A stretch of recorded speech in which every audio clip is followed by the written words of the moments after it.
Well, since thousands of Ontarians still don't have a family doctor, hospitals like Garron Hospital are trying to fill the gap with primary care navigation clinics, providing critical follow-ups and support to other resources like housing and food support. So joining us live now this morning is Dr. Carmine Simone, Executive Vice President, Medical Clinical Infrastructure and Partnerships at Garron Hospital. Dr. Simone, thank you so much for joining us this morning to talk about this initiative. You told me it launched 6 weeks ago, and this is really to give people without a primary care doctor, which is really their first access point to the healthcare system, kind of a stepping stone to find that long-term solution. How's it been going so far, and what's the reception been like? Well, first of all, thank you very much for having us here. This is a really important initiative. It's been very, very impactful for the residents of East Toronto. Over the last several weeks, we've had many amazing stories of patients or residents that have had no access to primary care, presenting with very acute and long-term issues in our emergency department. And what this does is it fills a very critical gap. It allows patients to not only deal with their acute critical issue that needs to be settled, and then connects them with that, as you said, long-term permanent connection in the community. And it's not just about the medical care, it's about the social care, as you were mentioning. And so food insecurity, housing insecurity, these are all things that we can address with our community partners. Yeah, that's what I found sort of most interesting about this, doctor, was the fact that, you know, you typically go to a doctor and expect a prescription that you will then go and fill at a pharmacy, but you're talking about prescribing, you know, housing, food, that sort of thing, because that is such a big part of people's overall well-being, isn't it? Absolutely, and it is actually some of the things that are most important for some of our residents, and especially in some of these equity-deserving neighborhoods that we serve. Healthcare doesn't even come in their top 5. Yeah. It's usually things like housing, job security, job training.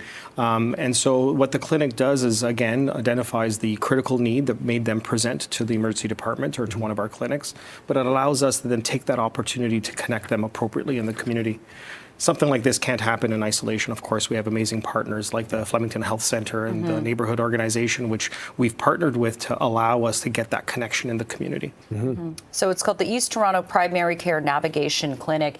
How does this work, and how do residents, how are they being made aware that something like this exists so that they can, you know, walk in and get the care? Do they go to the ER? Are they just coming to the hospital for the first time? Walk us through kind of the operation of it. Right. And so for now, the main access is through our hospital, because it's how we identify patients, and that's our first step in launching this clinic. Eventually, we want this to scale much more broadly and much bigger, and hopefully not be the only organization that does something like this. And so typically this would be a patient that is unattached, which is basically a term we refer to as someone who doesn't have a primary care physician or a family doctor. So they would present to the emergency department, particularly with an acute situation, and then they would be referred to that clinic. The clinic would be maybe 2 to 6 interactions, because we would, again, stabilize the condition that brought them initially to the hospital, but then again learn what the patient requires and allow us to actually use our many community partners to link them with the things that they need. And again, as you mentioned, so we could prescribe things like access to a food bank, or allow us to use many of the 12 partners that we've partnered with in our community, so we get that connection close to home. And is the hope, doctor, also to link them with a permanent sort of family primary care physician as well? Yes. And how does that work? I'm curious, because we know about the shortage, so how can you, even with all the help and partnerships you have, kind of make that crucial connection? Right.